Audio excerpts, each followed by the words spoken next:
Hi everyone, I'm Kirsty. I'm the founder of PositiveEQ, and I'm also the host of the Genuinely Happy Facebook group.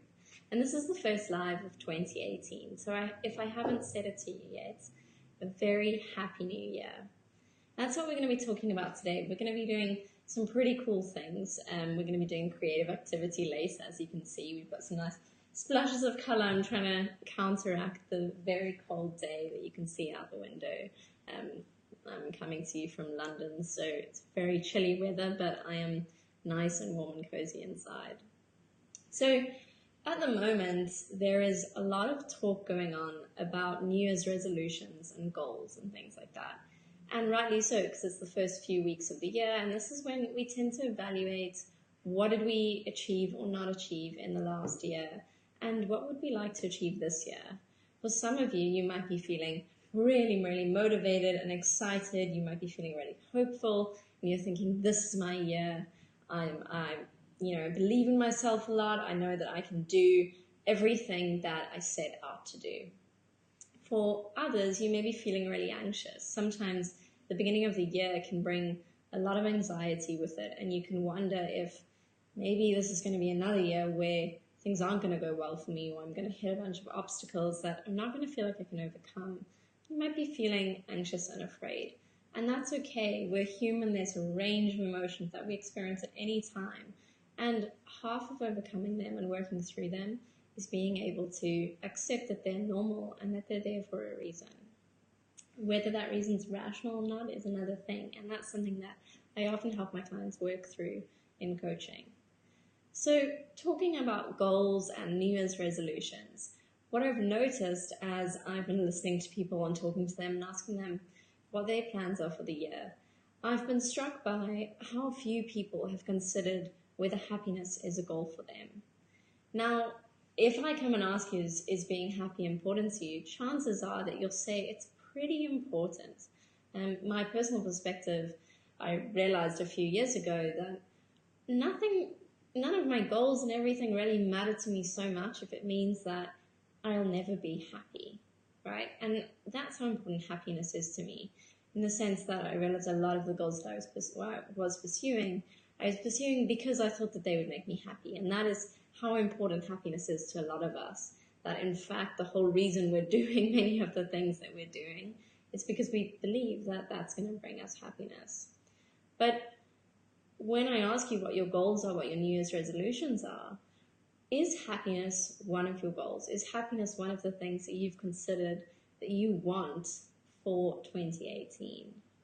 We are much more inclined to get stuck up in society's pressure, and social media makes this so much worse. We see a lot of people who've achieved things or are doing a lot of cool things, and we think, this year I need to catch up. Maybe you feel like you're falling behind.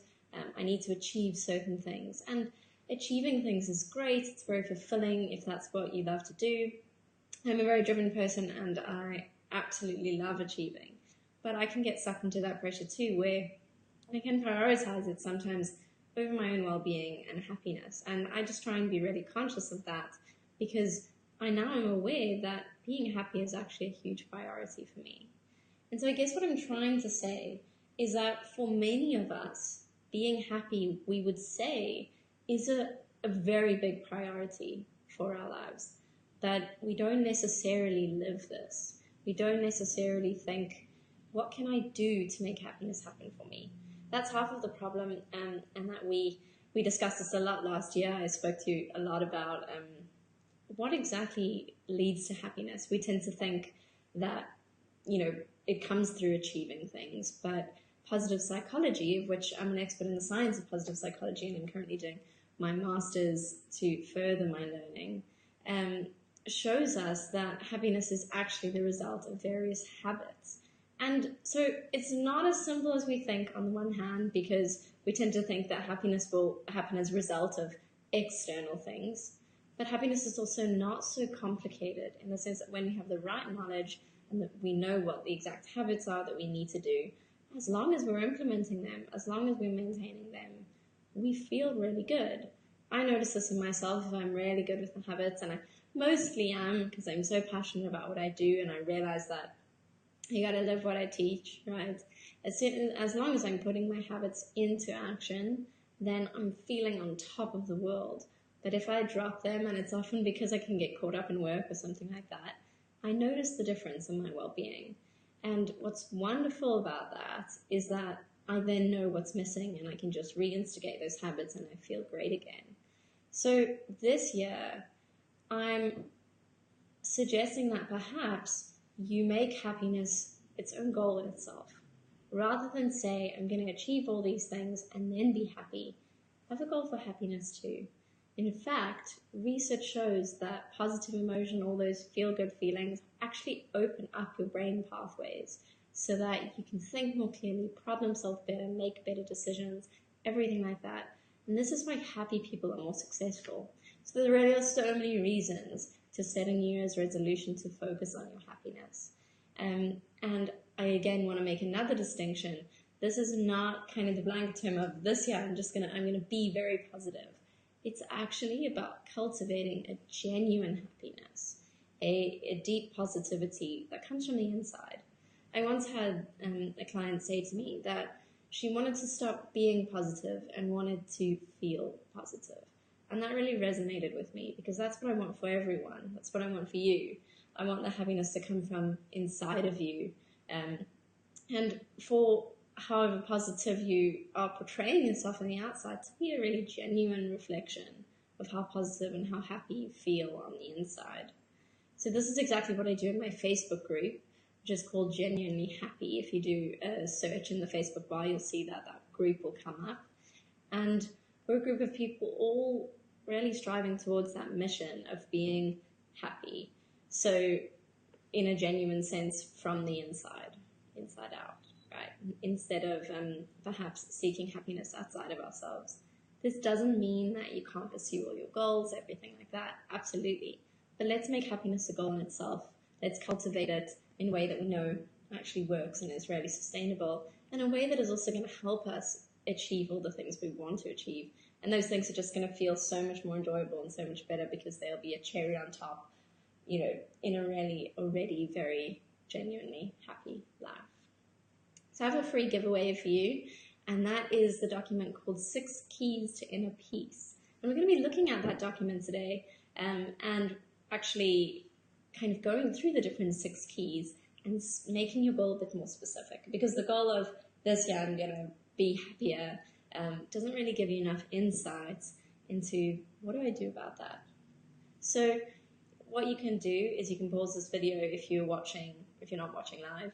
As if you are watching live, you can see in the description to the video at the top, there is, I think it's up the top, it might be at the bottom, but there is a link there. It says free giveaway, get 6 keys to inner peace. And the link is www.positiveeq.com/innerpeace. So you sign up there, you'll get an email, and you just need to confirm your email address. And when you follow that link, you'll see that you can access it one step after that. So download it. It's a document that gives you information on the 6 different science-based things that lead to a genuinely happy life and to feeling a great sense of inner peace and authentic positivity. And on the last page, or second last page, there is what we call a wheel of life in coaching, but this is a wheel of contentment. And you're going to look at that and you'll see the 6 keys there, and you just mark kind of how much of each one you have. So we're going to do that together. We're going to look at each key and see what have you already got, what's there and working, and what maybe are you missing at the moment. And that's going to give us guidance of, hey, maybe that's what I should focus on this year. So it's not going to be 2018, I'm just going to try and be happier, and I don't really have any direction of how to do that. We are going to narrow down and say, hey, I'm going to focus on this key. Like maybe I need to be making more time for myself, or something like that. All right, so I hope that you've downloaded it by now and that you've got it in front of you. I'm going to start with the first one, and the first key is accept who you are. So how authentic are you able to be at the moment? Are you feeling like you can be yourself? And how often have you got a number of these close relationships that you feel like you are really, truly yourself? and that you can be vulnerable.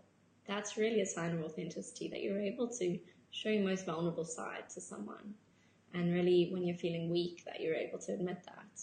But also that you're able to express opinions that maybe are scary to express, right? Vulnerability is kind of that discomfort that we sometimes feel like, oh, I might actually, not be liked if I do this, but I'm honoring myself.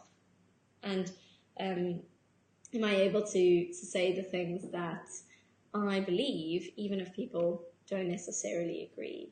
So how accepting of yourself are you? Do you feel that you are so accepting of yourself that you're able to be that person despite if there's maybe other people who don't agree with you? Are you able to show your softer side if you're feeling down to someone? And are you able to accept that sometimes you're not perfect? Because you are human, right? And we all have our flaws. Do you find yourself being really self-critical and beating yourself up when you don't do things that you feel you should do? That's a sign of self-criticism, right? When we use the word should a lot and we say things like, I shouldn't think that, I shouldn't feel that, I should do this, but I haven't done it. We, as humans, like to do things that we want to do, right? And desire is a much stronger motivator. So is self-criticism maybe somewhere that you want to focus and you want to set kind of firmer boundaries with yourself, that you're not allowed to talk to yourself like that, or you're going to be kinder to yourself as you would be to a friend? So kind of give it a rating. 1 out of 10 for you. You can go to the second last page of that document, 6 keys to inner peace, and you can just mark on the accept who you are, kind of where you feel. So the sense would be a 0, going outwards to 10, and you can kind of put a dot on that line about how accepting of yourself are you. Maybe you'll find that you're really accepting of yourself, and that's not really an area that is going to make any difference if you work on it, because you already are so good at it. Maybe you feel like, wow, I'm really self-critical and I want to make a difference with that. I want to kind of be gentler to myself. You'll see that you've got quite a low rating. And you can realize then that if you are gentle with yourself, there's no doubt that your happiness this year is going to improve. Okay, so moving on to the second key to inner peace, and that is to take care of yourself. It's too often that we leave ourselves for last. If you're a really kind, considerate, giving person, it can be that you feel that you want to help everyone and you want to say yes to everyone. You maybe struggle to say no. That you're not really taking time for yourself. You're always looking after everyone else. And if that's a sense, then you might start to feel really exhausted and overwhelmed often. And life can kind of feel like this, like you've got everything under control and then it falls apart. So do you, in 2018, need to take a bit more time to yourself and maybe to schedule it in? That's often what I suggest to people, because everything else, it happens, right? But making time for yourself, we often end up putting that off. So that's the thing that we need to say, hey, I'm going to be a bit firmer about this. I'm going to actually take my diary out and I'm going to write it down. I write my self-care down every day. I say, okay, what are the things that I'm going to do today just purely for the fact that I enjoy them? You might say, okay, I'm really, don't have a lot of time. So I'm not saying when I write things down, it's not like I'm taking 3 hours off every day. I don't have that sort of time. But I do definitely have time to listen to a favorite song of mine, right? I have time to cook a new meal. I, for some reason, have this thing that I love cooking a meal that I've never cooked before. I enjoy it far more than if I cook a meal that I know really well. So that will be kind of something that I say, hey, that's time for me. I'm going to put some great music on and I'm going to cook a meal that is brand new, that I've never done, and I feel really like it's an exploration. So do you, in 2018, need to also say, hey, how am I refilling the tank, essentially? We can't keep giving to everyone else. If we aren't full ourselves, we're just going to be really, really depleted. So rate that second last page of 6 Keys to Inner Peace again, and rate that from 0 to 10, and see, all right, where am I sitting there? Am I putting everyone else first and I have kind of no time for myself and I'm feeling tired and perhaps resentful of other people too, right? A good way to prevent resentment is actually to just make sure that you're taking care of yourself, and that's a boundary you need to set, to say, I'm important enough that I deserve to fill my tank before I'm able to give. And you'll find that actually you're able to give way more when you're giving from a full tank. So it benefits not only you, but everyone that you love as well. Because let's be honest, everyone loves being around someone who's really happy and filled up, right? Okay, the third key to inner peace is called be hopeful. Right, so we're talking about optimism here. This is a really big one, and it's probably one that I'm so passionate about, probably the most passionate about, because I feel like hope is such a critical ingredient for feeling good in life. And why do I say this? I say this because we need to believe that the future is going to be better than the present and better than the past. If we don't believe this, if we believe that the future is going to be worse, or it's only going to be the same as now, and if now is not very good, if now is great, then awesome, but if now is kind of average, we're not going to feel motivated, right? And in fact, if we believe that the future is going to be worse, we're going to feel really despondent. In fact, depression is, in a way, extreme hopelessness, right? Feeling that nothing's going to get better. And so maybe you feel like this is the year that you want to nurture your hope. And I use the word nurture because I feel like hope is really delicate, and it's something that we need to just be gentle with, and we need to build slowly. And it takes courage, because to hope for something, yes, we're risking our feelings, right? What if things don't work out? But what if they do? And so that's the question that you might want to ask yourself this year. What if things do work out? What if I make that courageous decision and I step out of my comfort zone and things actually work for me? What if this is your year? It may very well be a fantastic year for you. And so maybe to direct your attention to saying, okay, maybe things, will be really fantastic this year. Maybe it will be the best year of your life. We can get so stuck in having negative expectations. I just want to at least balance that out and have as many positive expectations as negative. So if you go back to that second last page on the 6 Keys to Inner Peace document, if you haven't downloaded it yet, you can get it in the description of this video. And you just rate from 0 to 10 on that wheel of happiness. How hopeful do you feel? Maybe you are an eternal optimist and you feel like everything's going to be so great. You may be a 10 out of 10. Or you may be feeling like, okay, I'm mostly hopeful, but I think I could get more hopeful. I could get more courageous. I could believe that things are going to turn out well. And different ways you can keep watching these videos. I'm going to delve into these 6 keys of inner peace over this year. I'm going to kind of spend a session on each one, so I can't go into too much detail now, but how we can do all these things like nurturing hope, taking care of yourself, accepting who you are, and the other 3 that I'm going to mention, we can dive deeper into that. Okay, so the 4th one is called Make a Difference. And what I'm really talking about here is meaning and a sense of purpose. So it's really important that we tap into kind of what makes our life worth living. Is it your family? Is it that you're a creative and you love creating things? What is it? It's different for so many different people. Is it the relationships that you have with your friends? Is it that you give back to the community? And so this one is what we're really talking about when you say that you feel fulfilled. Fulfillment is usually a sense of meaning. So if you rate on that wheel of contentment again, how fulfilled do you feel? How much of a difference are you making to other people? How much of a positive impact are you having on the world? Then that's going to make a really big difference in how fulfilled you feel and how meaningful you feel. And that is just such a big part of feeling content and positive. Okay. So the next one is to learn and grow. As humans, we love to move forward. We don't like to stagnate and sit and get bored, right? So learning and growing is so important. Sometimes we can get really kind of stuck in the same space and we get scared of stepping out of our comfort zone. And that's totally normal, because at the same time, as much as we want to learn and grow and be challenged, we also like to kind of be stable, right? And a lot of us don't like change, and change can feel completely overwhelming. In fact, in psychology, we say that humans love homeostasis, and we kind of want to just be balanced, and change throws our balance. And so sometimes this can really hold us back, because we might want to make an amazing change. We might see that, okay, if I make a change, I'm going to get all these benefits, but we know that that's going to require a period of transition, and we need to manage that, and we're going to be unbalanced for a little while. Okay, sorry, I'm not sure what happened with my computer. All right, so what you really want to do is to just look at what areas of your life you can learn and grow, and say, where could I improve actually? And the best way to see where you can improve is to see where are you maybe struggling, right?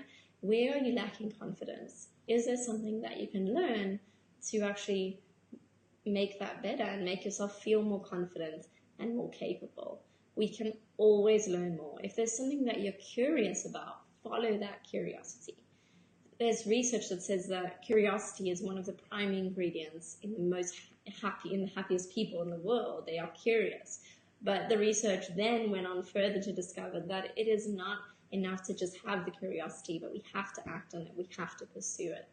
I love to start every single day with a little bit of learning, whether it's a small article or a video, anything like that. I need to have a little bit of learning in my day, and I get really excited by that growth and knowing lots of things about, not necessarily all different things. I love psychology, so I'm learning a lot about that still.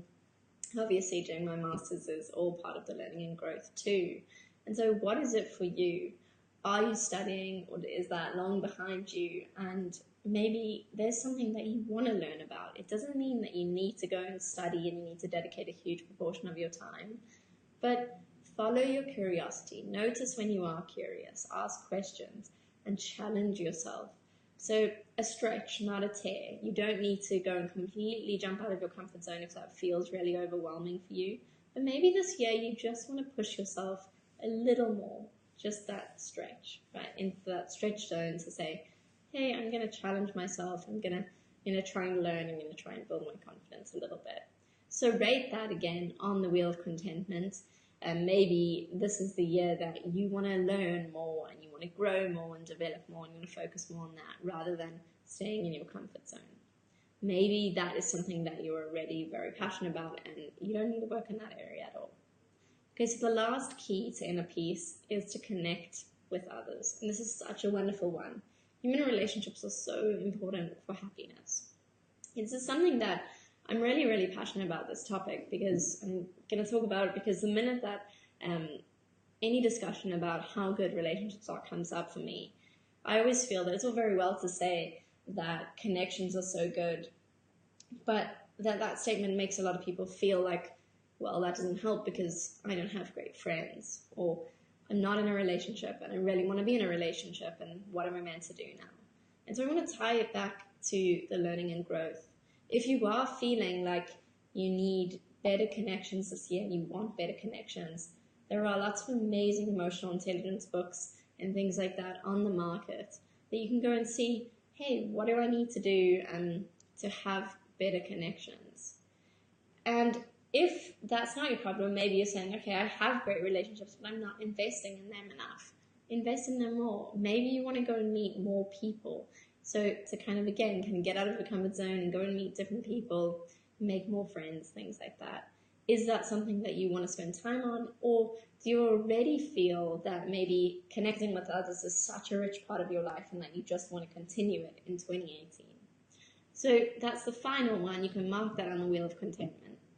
And see from 0 to 10, where are you? Do you feel really connected? Do you feel kind of emotionally close with other people? And then what I want you to do is on that wheel, you kind of connect all the dots, and you're going to have a bit of a wonky wheel, or maybe have a really balanced wheel. That would be the ideal thing, a balanced wheel kind of on the, closer to 10 side.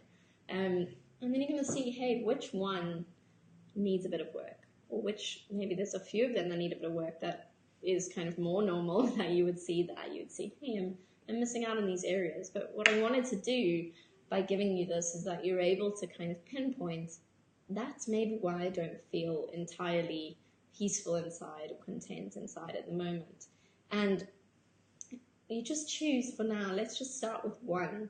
I'm a big fan of not going overboard with goals, especially at the start of the year, and getting really excited. So say, hey, this year's the year that I'm going to build on my sense of meaning. I'm going to make more of a difference this year because I feel like maybe I'm not having enough of a positive impact. Or maybe I'm going to be less self-critical. I'm going to stop beating myself up. I'm going to decide to rather focus on my good qualities, and just be kind to myself and really take care of myself. Make more time for yourself. Invest in your relationships, things like that. I would absolutely love to hear from you in the comments on this video what you are going to focus on this year. And I would love to support you in that. So if you'd love to come and join us in the Genuinely Happy Facebook group, I'd love to walk that journey with you and help you to build that through the weekly lives. And usually what I do is I go into the Genuinely Happy Facebook group afterwards and I give exclusive tips on how to build those different keys and whatever we talk about in the live to group members. All right, so last thing that we're going to do after that you've set your specific happiness goal for 2018 and you are on the way to making 2018 your happiest year yet, we are going to make a happiness jar. So what I'm giving away here is actually a really, really empowering and powerful tip for happiness. And this is something that you can use the entire year. So it's a pretty big thing in terms of your happiness because it's going to be long lasting. But it's also incredibly simple and really, really short. Like, it doesn't require a lot of time, but you just do it regularly. As I said, happiness is a habit. You do it regularly throughout the year, and at the end of the year, perhaps mid-year, you're going to have an especially big boost of happiness. So we're actually going to be making a happiness jar, and I'm going to be telling you what we're going to do with this. So essentially, I've just already written this so you don't have to sit around waiting for me to write it. I've written happiness jar over there, and I'm just going to take this onto the jar. And all that you're going to do is kind of get an old jar that you maybe have.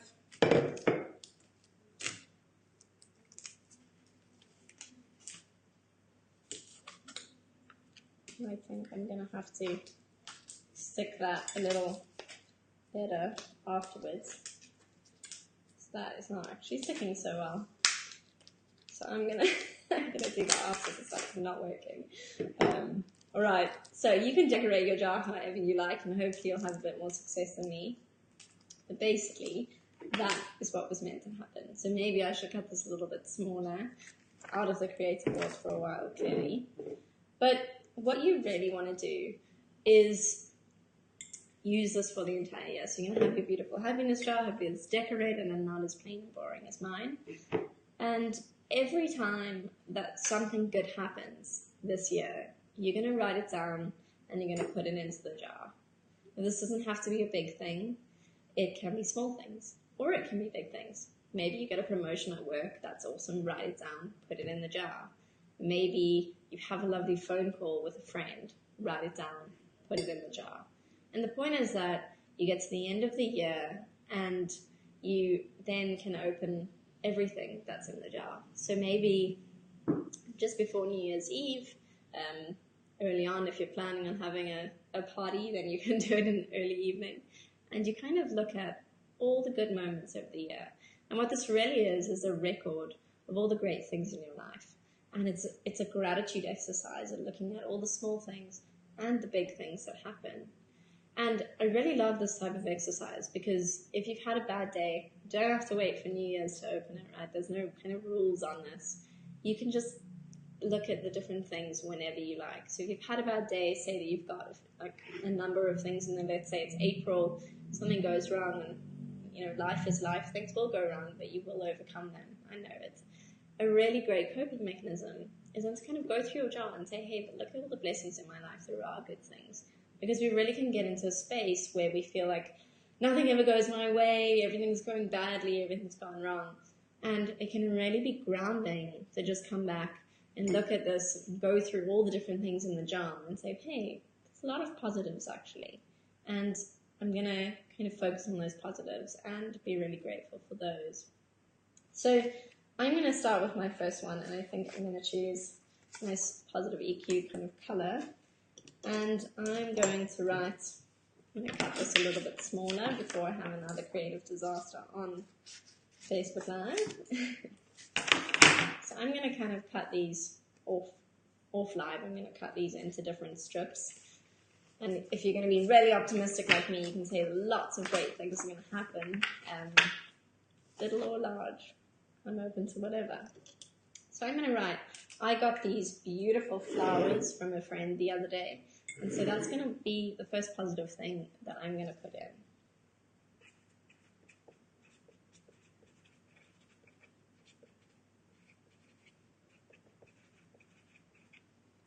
Okay, great. So what I'm going to do is I'm going to fold that in half. And I'm just going to put that in.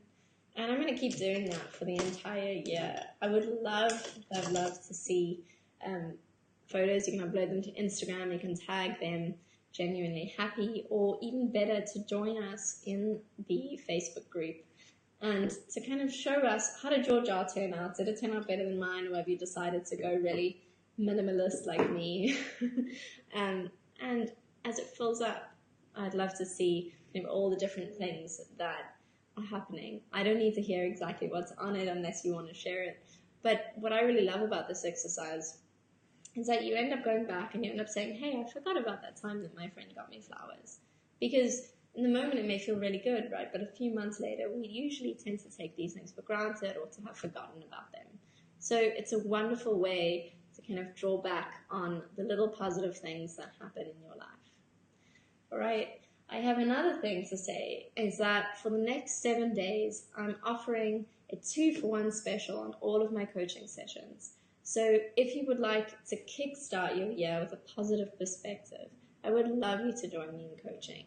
If you're interested, simply email me on info@positiveeq.com or pop me a message in the Facebook group or over Facebook Messenger. This offer is exclusively available for people in the Facebook group, so you would need to join the Facebook group if you aren't yet in it. All right, so thank you so much. I hope that you absolutely enjoy everything that comes from here, and I hope that you have lots of joy and things to put in. If you are feeling, just to add on that, if you are feeling like you're not going to have enough to put in there or something, or you're feeling like you're going to have too much, you can go super much bigger jar than me, then what you could also do is set yourself a goal to kind of put one thing in every week. So that way you're going to have 52 wonderful things to go back and look at. It has been so lovely spending this almost 33 minutes with you. And I hope that you've learned a lot about happiness and that you've set a wonderful happiness goal. And I hope that you have so much fun and joy that comes from this, and have a very happy, genuinely happy 2018.